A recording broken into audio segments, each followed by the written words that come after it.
Le film se déroule en automne. L'héroïne nommée Juno M. Seguff se souvient que tout a commencé par une chaise. C'est sur cette chaise qu'elle s'est rapprochée pour la première fois de Polly Blecker. Les souvenirs de la jeune fille sont interrompus par les aboiements d'un chien nommé Banana. Juno se rend à la pharmacie pour faire un test de grossesse. Malgré les espoirs de Juno, il s'avère que la jeune fille est enceinte après tout. Ne sachant pas quoi faire, ni comment y faire face, ni comment survivre à l'événement, Juno erre vers la maison, bouleversée. La jeune fille jette un nœud coulant de tuyau au-dessus de l'arbre, mais se fâche contre sa décision et le mord. L'héroïne entre dans sa chambre distinctive, colorée et remplie de détails, après quoi elle appelle une amie nommée Léa. Cette dernière est choquée par la nouvelle de la grossesse de Juno et lui suggère d'avorter. L'héroïne se rend compte que c'est la bonne décision et va appeler la clinique pour prendre rendez-vous. Par ailleurs, Juno demande à son amie de venir chez elle pour l'aider à faire quelque chose. Avec Léa, la jeune fille transporte le fauteuil et dit qu'elle n'est pas du tout amoureuse de Polly, bien qu'elle ait décidé il y a un an qu'elle voulait se rapprocher de lui. Le lendemain, en quittant la maison pour faire son jogging, le gars tombe sur Juno, qui l'informe qu'elle est enceinte. Polly dit qu'il n'est pas contre l'avortement, et la jeune fille est à la fois heureuse et bouleversée. Après avoir dit au revoir à son petit ami, Juno se rend à l'école. Près de l'armoire de l'école, elle est malmenée par Steve, mais la jeune fille sait pertinemment qu'il aime juste les filles bizarres, et qu'il ne peut pas le montrer, car il doit tomber amoureux de filles comme Léa. Qui, elle, tombe exclusivement amoureuse des professeurs. Pendant les travaux de laboratoire, Juno est mise en binôme avec Polly. En voyant l'autre couple se disputer et se jalouser, la jeune fille se rend compte qu'elle ne ressent rien de tel pour son compagnon. De retour chez elle, Juno appelle la clinique, après quoi elle réfléchit à sa famille. Son père, Mac, était militaire, mais il travaille maintenant comme employé de bureau. Sa mère les a quittés et vit maintenant dans un autre état avec son nouveau mari. La belle-mère Bren aime les chiens et tient un salon de manucure. Lors du dîner, la femme demande si Juno a vomi dans son nouveau vase. La jeune fille se rend compte que c'est le cas, mais ment à ce sujet. Le lendemain, Juno rencontre une opposante à l'avortement et tente de s'éloigner de son discours moralisateur. À la clinique, l'héroïne remplit un questionnaire et se prépare au rendez-vous. Cependant, en raison du stress des autres personnes, Juno s'échappe de l'établissement. La fille va voir Léa et lui dit qu'elle ne peut pas avorter parce que c'est très effrayant et exaltant. Juno décide d'avoir le bébé et de le donner à quelqu'un qui en a vraiment besoin. Les amis décident de parcourir les journaux pour trouver une personne qui s'occupera de l'enfant. Juno arrête son choix sur Mark et Vanessa.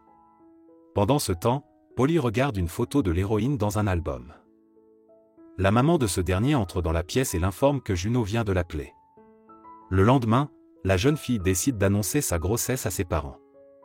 Mac demande qui est le père du bébé et rit lorsqu'il apprend qu'il s'agit de Polly. Bren demande à Juno de réfléchir encore, car la grossesse est très difficile.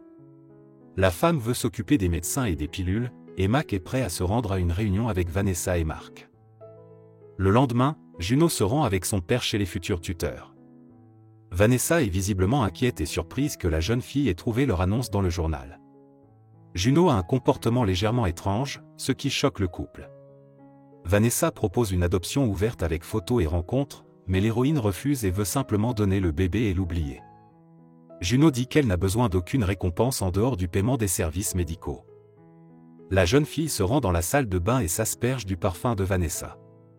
En revenant, elle croise Mark, et dans l'escalier, elle remarque une pièce avec des guitares. L'homme dit qu'il est passionné de musique et que sa femme l'a laissé garder tout cela dans une pièce à part. Mark avait autrefois son propre groupe, mais il écrit maintenant de la musique pour des publicités.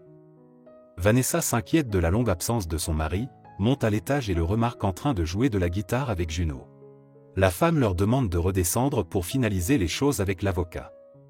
Après avoir signé les documents nécessaires, Juno et son père s'apprêtent à partir. Avant de partir, Vanessa demande si l'héroïne est sûre de sa décision de leur donner le bébé. Juno rassure la jeune fille en lui disant qu'elle leur donnerait bien le bébé tout de suite, mais qu'ils doivent attendre encore un peu. Vanessa est sincèrement heureuse et serre son mari dans ses bras. L'hiver arrive. Polly essaie de se montrer amicale avec Juno, mais elle refuse l'invitation au cinéma car elle doit se rendre à une échographie. En même temps que la jeune fille, Bren et Léa se rendent à la consultation. L'échographiste se réjouit que l'enfant soit élevé par des adultes. Bren prend la défense de Juno et dit que la femme doit faire son travail et ne pas tirer de conclusions. Après avoir pris les résultats des recherches, la jeune fille rentre chez ses tuteurs. Vanessa n'étant pas à la maison, Juno donne les photos à Mark, qui travaille à domicile. La fillette dit qu'elle ne connaît pas le sexe du bébé, elle veut que ce soit une surprise pour Vanessa et son mari. Mark donne à la fille à écouter ses disques préférés, après quoi il commence à parler des meilleurs films d'horreur. Les héros décident de regarder l'un des films pour voir qui a raison. Mark complimente la jeune fille, et c'est à ce moment-là que Vanessa rentre à la maison. La femme est choquée par la présence de Juno, mais considère tout de même les photos de l'enfant. Le couple annonce à Juno qu'il ne fera pas de fête avant la naissance, car il a déjà été trompé une fois. Juno compatit avec le couple et promet qu'elle ne leur fera pas une telle chose. L'héroïne rentre chez elle et raconte à Bren le temps qu'elle a passé avec Mark. La femme conseille à la jeune fille de ne plus y aller, surtout si Vanessa n'est pas à la maison, car cela semble très étrange. Juno se dispute avec sa belle-mère et décide de rendre visite à Polly. Ce dernier est heureux de la voir et admet que leurs sorties lui ont aussi manqué. Polly dit qu'il aimera Juno même pendant le dernier mois de sa grossesse. Pendant ce temps, Vanessa choisit entre des couleurs fromage ou jaune d'œuf pour créer une chambre d'enfant. Mark ne comprend pas pourquoi il devrait se précipiter sans connaître le sexe du bébé, mais la femme soutient que l'aménagement d'une chambre d'enfant est une démarche importante pour toute maman. En se promenant dans le centre commercial, Léa et Juno remarquent Vanessa, qui est très mignonne en jouant et en discutant avec les enfants. Bientôt, l'héroïne rencontre la femme à l'ascenseur, et lui propose de toucher son ventre. Vanessa est frustrée de ne pas pouvoir sentir les mouvements du bébé, et Juno lui suggère de lui parler pour susciter une réaction. L'idée fonctionne, ce qui réjouit Vanessa au plus haut point. Le printemps arrive. Bren recoud des vêtements pour Juno, dont le ventre a encore grossi. Pendant ce temps, l'héroïne continue de communiquer avec Mark, mais maintenant au téléphone. En déjeunant avec Léa, Juno apprend que Polly va aller au bal de fin d'année avec Katharina. L'héroïne devient jalouse du jeune homme, mais le nie. Juno retrouve Polly et se fâche avec lui, niant toujours qu'elle tient à lui.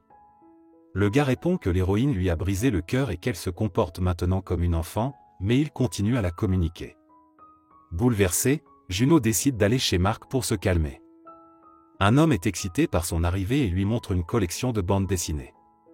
L'une d'entre elles parle d'une super-héroïne enceinte, et cela réconforte Juno, qui se trouve grosse et maladroite. Mark met de la musique à une fille et lui dit qu'il a dansé sur l'une des chansons au bal de fin d'année. L'homme décide de montrer à Juno ce que c'était et déclare de façon inattendue qu'il va quitter Vanessa. Juno est contrariée par cette idée, car elle réalise que la bonne famille censée élever son enfant sera brisée.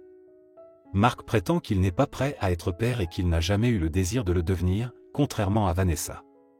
Juno supplie l'homme de ne pas divorcer de sa femme, mais il ne l'écoute absolument pas. Dans la cuisine, Vanessa fait face à l'héroïne en pleurs et lui demande ce qui se passe.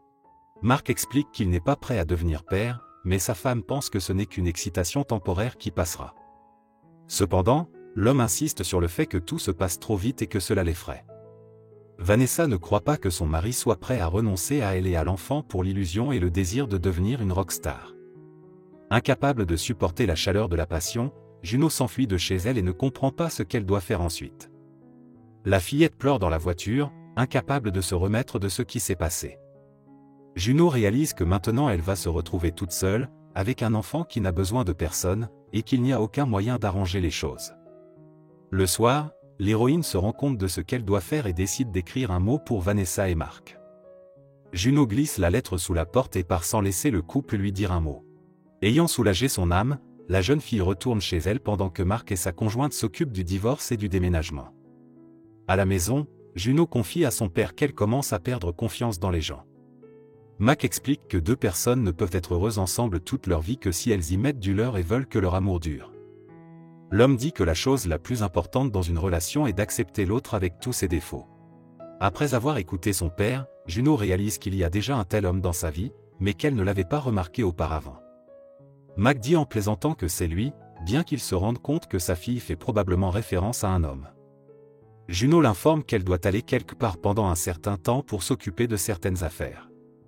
Le lendemain, Polly voit une demande de vérification de la boîte aux lettres. En l'ouvrant, le gars trouve de nombreuses boîtes de son tic-tac préféré, et réalise qu'il s'agit d'une sorte de déclaration d'amour de Juno. Cette prise de conscience fait plaisir à Polly, qui est amoureux de l'héroïne depuis longtemps. Celui-ci part courir et voit Juno venir à lui à travers le champ. La jeune fille s'excuse pour son terrible comportement et avoue son amour à Polly. Le gars dit que c'est réciproque et que son rêve le plus profond s'est réalisé. Ensuite, les héros s'embrassent, et Léa y assiste avec joie. De retour chez elle, Juno se rend compte qu'elle est en train d'accoucher, et Mac et Bren se dépêchent d'emmener la jeune fille à l'hôpital. À l'accouchement, l'héroïne est accompagnée de Léa et de Bren, qui la soutiennent de toutes les manières possibles. La jeune fille a décidé de ne pas informer Polly de ce qui s'est passé, car il avait une course importante.